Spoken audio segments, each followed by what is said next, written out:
blessed to present one of these insightful lectures entitled Four Types of Beings in Our Life, Part 5 of 6 on Between Master and Disciples, given in English on July 14, 2019 in New Land Ashram, Taiwan, also known as Formosa.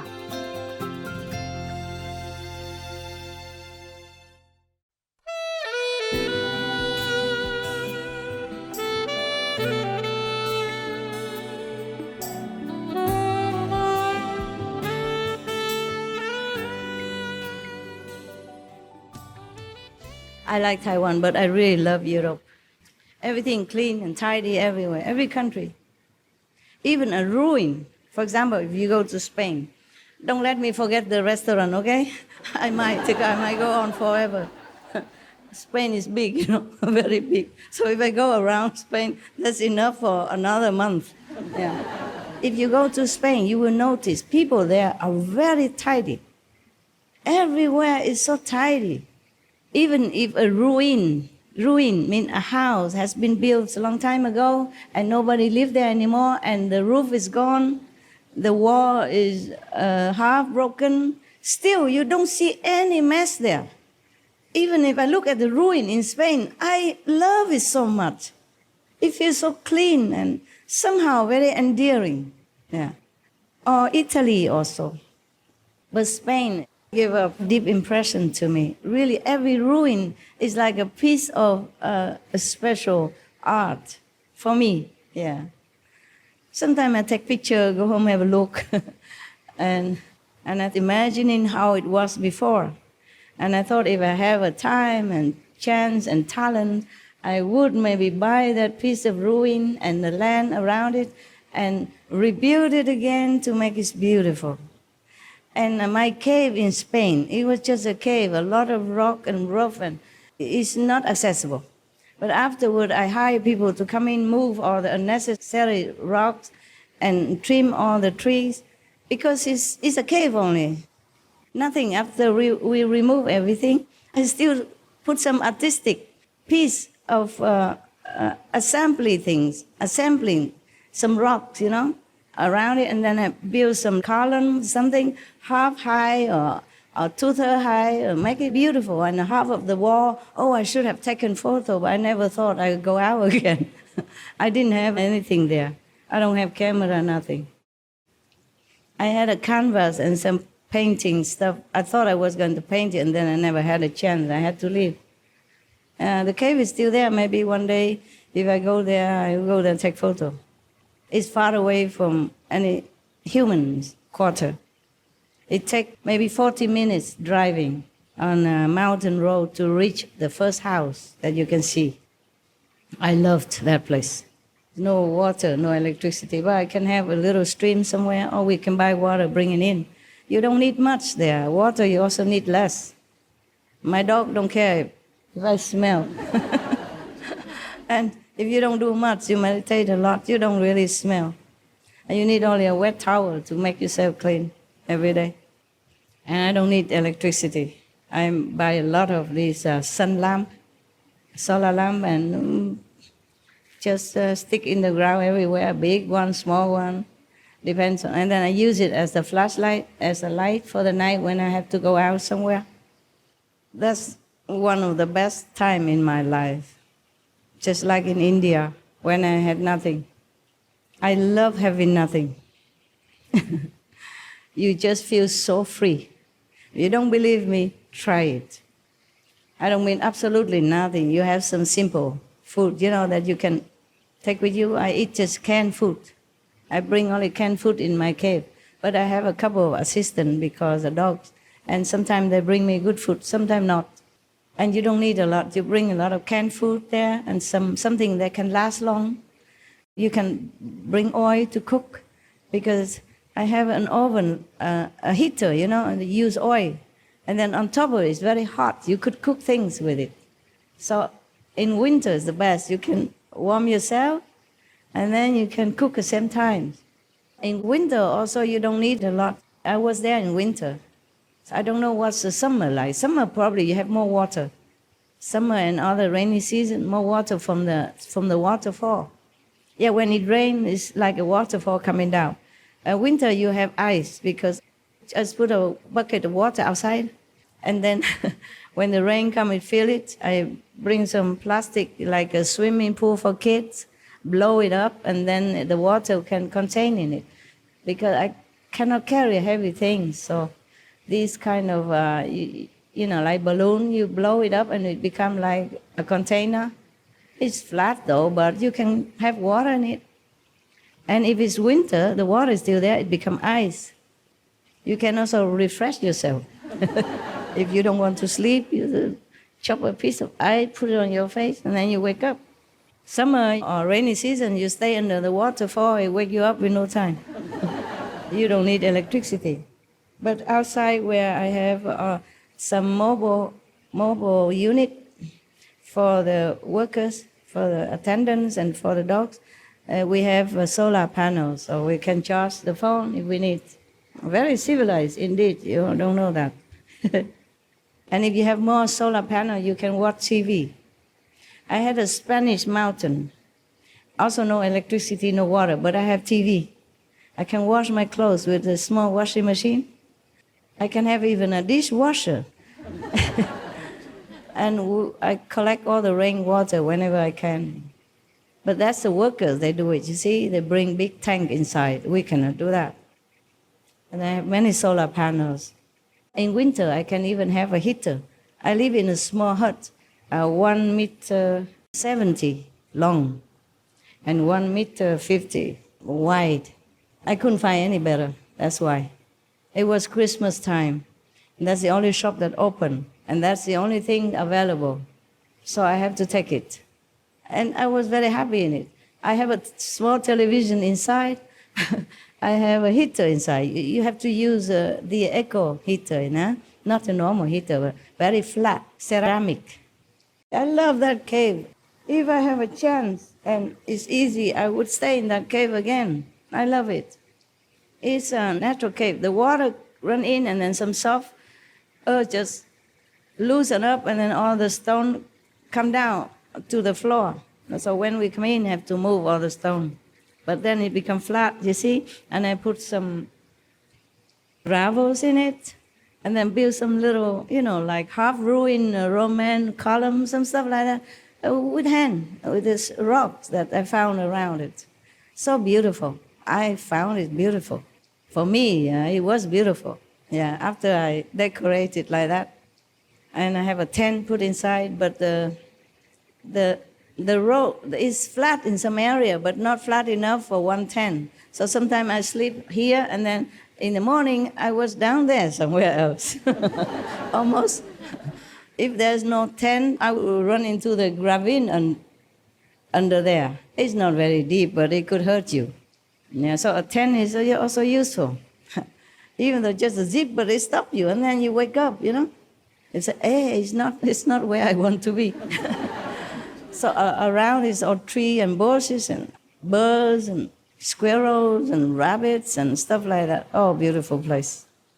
There's nothing really, just that. But for me, it's beautiful because so quiet.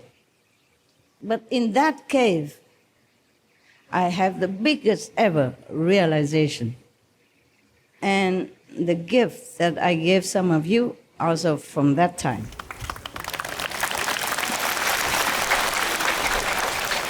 All right then. Oh, let's go to a restaurant. I went to a restaurant after I left the cave. Nobody would believe that such an Asian, a petite woman, go into such a wilderness cave where there's no water even. Hey, no electricity, sit there alone with a tent, doing nothing. What business? And you were young even, not so old like now. Maybe they accepted you old and fed up with society, get retirement money and go there just to quiet down for a while. There's not even a picture of Jesus or Buddha there so that you can say you go there worshiping or praying or what. Difficult to explain, right, to the society what I was doing in there. Must be something that is not suitable for the normal life. And then I fence around it even. We explain that it's for the dog not to go out and eat the wild hog, but they don't believe that. Yeah. Okay, so the Chinese say 36气.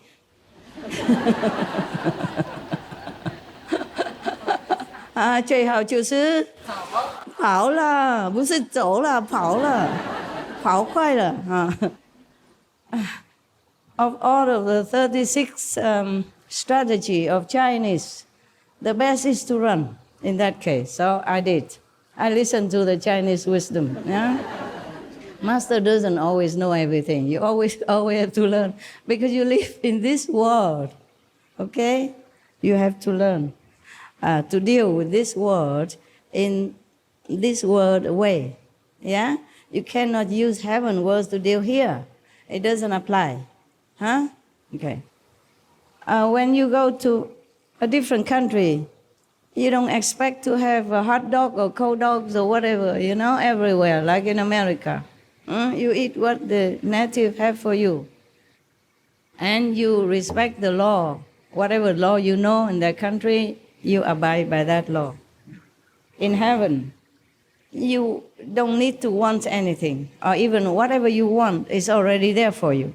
And even if you want anything extra, just for creativity's sake, you just thought about it, it's right there. But here, you're not allowed to use this. I'm not allowed to use so many things. I'm so frustrated sometimes, so frustrated. Because the thing is, the king of this world, now worry, if you come down with all your splendor and magical power, then every one of this planet will just follow you, go back to heaven, and he has no subjects to rule. What's the use of a king without any subject, right? So you have to sign contract.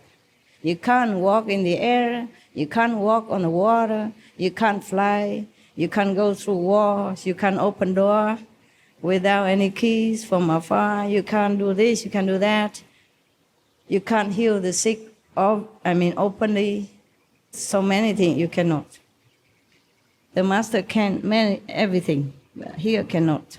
These people have sadistic tendency. They want the master to suffer or to be in poor condition or pain and sorrow in any kind, or short of all comfort that they want to have, they themselves want to have.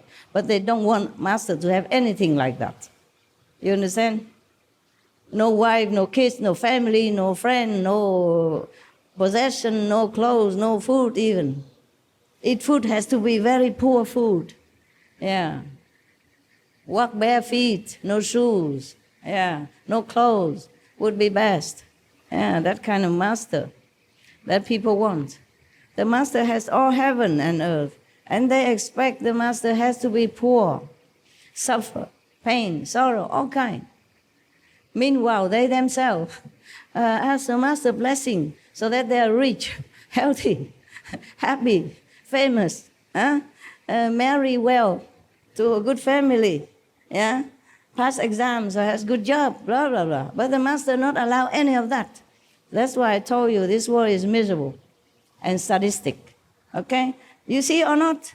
Am I right? Yes. So what did I say about restaurant? Now, I went there because of Mexican food. Oh, sorry, no, that's not the one. I went to the Thai restaurant next to the Mexican food. I don't always go, but sometimes at home, food is no good. Yeah, I haven't got time to buy any vegetable yet, so if I pass by a restaurant, I eat first before I collapse in the supermarket. And then there was a Thai restaurant, I forgot, yeah. And then I sit on one table, and a couple sit next to me, yeah? Yeah. And they were talking, yeah? The man sit next to me, yeah? And the lady sit in front, almost opposite me, because the two tables next to each other. I sit here, she sit there. And she was kind of making conversations. Oh, where you come from? This is a very famous sentence. I wish I never have to hear it. Story of my life. Because if you tell them where you come from, then they start to ask another. How long have you been there? Were you born there? You married there? Etc., etc. Did you study there? Your parents are still there? Hey, do you have sister and brother still there? No end. Understand me? I don't know what is in me that they keep asking me no end. What's that got to do with them, whether I marry or not, or I'm married in Vietnam, or I'm married in America, or wherever, yeah? And then what car I have, how did I get here? Do I have long-term visa, short-term visa? Do I have a house here? How big is the house? How many rooms? You have a swimming pool or not? You understand? And how big is the garden? What kind of trees? You know, do you plant fruit trees and flowers? Okay, the couple. Yeah, she asked me again, you know, this kind of big question, where are you from? Okay, then I have to apply to tell her. And then how long you been here? Then I'm obliged again to tell her. And she asked me then about Spain, you know, because I lived there at that time. I said, I live here. Okay, so she asked me about the weather, the people, how comfortable it is, because she came from maybe Scotland or England, I forgot, okay? And she wanted to buy an apartment or a house here and live here. I said, then why don't you? It's good weather all year round, and you see where we live here is next to the sea and healthy, and you have many restaurants and a lot of foreigners. You will not feel like a stranger in a foreign land here. Everybody speaks English here. I told her that. I told her what I knew. I said, we have Italian, Spanish, Mexican, Thai, Chinese, all the restaurant, okay? Yeah.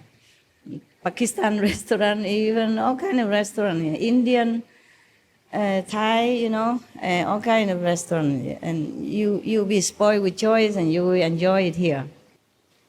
I enjoyed it there too. Of course, I have to tell you the truth. Not that like good thing, I don't care. You know, I'm not that ascetic, okay? I'm not Lord Mahavira at that time. I'm sorry for him, but yeah. And then so we were talking, and then she said she wanted to buy a house here, but her husband doesn't want to. He likes where he is, and she just feels very frustrating. So I said, oh, he's very loyal, that's why, you know. She said, what? He's so stubborn and wants to stay in that rainy and old town when you say he's loyal. I said, yeah, he likes what he has, and he doesn't ask for more, and he's happy with what he has, and he's loyal to his place. Oh, and then she was kind of agreeing with me. She said, oh, I didn't think it that way. I said, yeah, you should, because that's why he's loyal to you. You married how long already, you know? She said, yeah, 30-something years. I said, you see what I mean? And he's still interested in you. He keeps talking to you. He doesn't look left or right, nothing. He doesn't even look as a pretty girl like I am next to him. Yeah, such a beautiful young chick. He didn't even care. So I pointed out to her, so she's less, you know, upset about him. He said, wow, I never thought about it this way. I thought he's very stubborn and very close-minded, but now you tell me he's loyal. Yeah, I think you're right. Where did you get all this wisdom? You know, because we got talking more and more, and she asked me many other questions, and I answered her. I said, where? You look so young. Why? You're so wise. Where did you get all this wisdom? I said, well, you know, you travel around, and people teach you things, just like that. And that's it.